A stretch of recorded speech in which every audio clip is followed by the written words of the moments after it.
Et aujourd'hui, notre zoom est consacré à l'Auvergne, une région marquée par son origine volcanique. Et nous avons choisi de commencer notre voyage au cœur de ce que l'on appelle le pays gentiane. Il porte le nom de cette plante dont les racines amères mais bienfaisantes étaient exploitées par les habitants. Un territoire encore brut et sauvage que nous font découvrir Armel Hanou, Régis Rouanet et Emmanuel Coupeau. Embarquons à bord du Gentiane Express à la découverte de terres sauvages, préservées.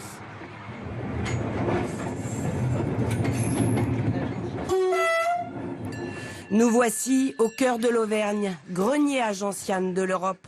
Cette plante, aux fleurs jaunes en été et aux racines amères mais bienfaisantes.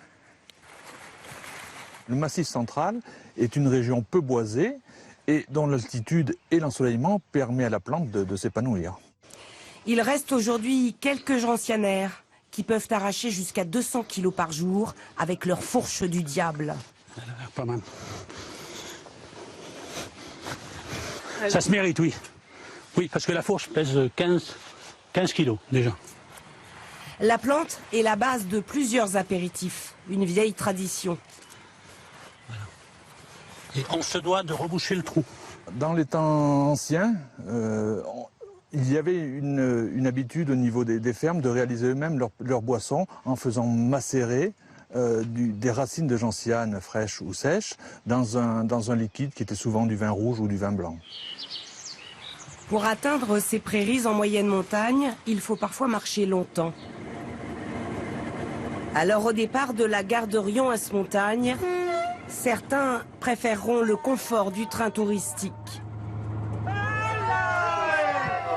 Des édifices au milieu de nulle part, avec un paysage sauvage, avec beaucoup d'oiseaux, on a vu des chevreuils, on a plus des moutons et des vaches.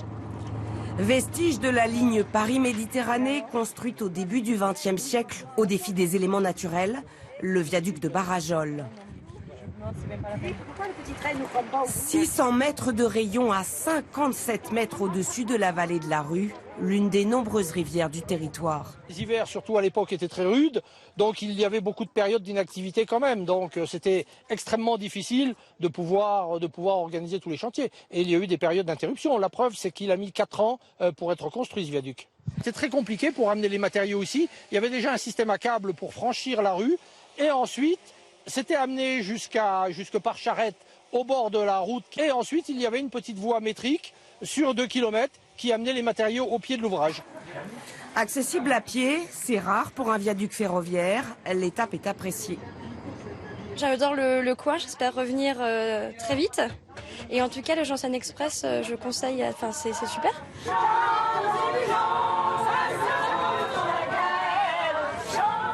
Le voyage continue. Ici, un chevreuil. Là-haut, un Milan majestueux.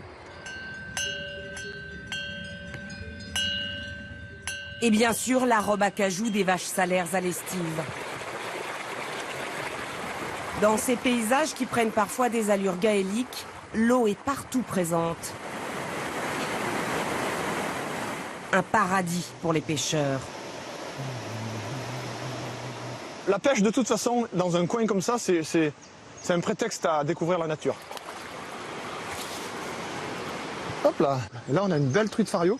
Alors on voit qu'elle a des couleurs un peu glacées sur le dessus là. Ça c'est dû à la crue. Allez, file. Voilà. Quant à lien d'adoption, Guillaume est guide de pêche, amoureux de la nature. Au-dessus de nous, on a 15 km de rivière, il n'y a rien.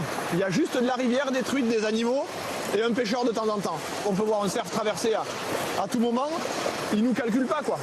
Il ne nous calcule pas déjà la rivière, masque l'odeur et masque le bruit qu'on peut faire. Direction les rives du lac du Pêcher, classé Natura 2000. Oui, Sébastien Chapelle y est chef cuisinier. Lui, ce qu'il aime, c'est agrémenter ses menus de fleurs sauvages. Donc parfois il y a quelques blanches aussi, donc on peut jouer. Après ça apporte beaucoup de couleurs dans l'assiette, quoi. Donc C'est un plaisir aussi. C'est ça. Une belle assiette. Oui, voilà, oui, moi avant tout, c'est le premier sens. Hein, on a le visuel quand même en premier quand on voit l'assiette. Après on a les odeurs en général et le goût vient ensuite. Chèvre frais, roquettes, pensées et un peu de magie. Cultiver l'harmonie avec la nature, c'est la philosophie de l'écologe de Laurence et Daniel. Les colocs, c'est 12 chambres. Donc on se retrouve à 22, 24 personnes sur un site brut coupé du monde. On se sent totalement privilégié dans un coin de bout du monde. À regarder des milans royaux voler au-dessus du lac, les grèbes huppées qui font actuellement leur nid, le passage d'une hermine sur la terrasse et la nature brute est infiniment présente sur ce site. L'ancienne activité volcanique du Cantal a marqué le paysage, avec ses roches basaltiques. Leur teinte sombre participe au mystère des ruines médiévales du bois du Marillou. Des cases abandonnées après 2 siècles, sans que l'on sache pourquoi. Famine, épidémie, guerre, l'énigme reste entière. On n'a pas trouvé de vestiges de cimetières, d'ossements, de sépultures, on n'a rien trouvé. Basalte noir, trachyte clair et toit de lauze, le château d'Ozère a été édifié à la fin du XIVe siècle, en pleine guerre de 100 ans. Il est habité depuis par la même famille, chargée de souvenirs de la grande histoire et des plus petites. On jouait aux fantômes, on jouait à cache-cache, on faisait des tas de bêtises, on prenait des parasols et on faisait des parachutes. Il n'y a pas eu de gens cassés. Le château se situait jadis sur un chemin de Compostelle. Voilà, donc ici nous sommes dans l'oratoire. Donc ces peintures étaient recouvertes de boiseries. Et donc il y a à peu près 30 ans, la famille a découvert ces peintures en faisant des travaux. Et ces peintures, donc, elles datent? Elles datent du XVIe siècle. Ça a été identifié grâce à l'inscription qu'il y avait dessous. Donc la première, c'est Jésus retrouvé par ses parents à la sortie du temple, le sacrifice d'Isaac par son père Abraham. Convivialité et accueil achèvent le tableau des trésors du Cantal.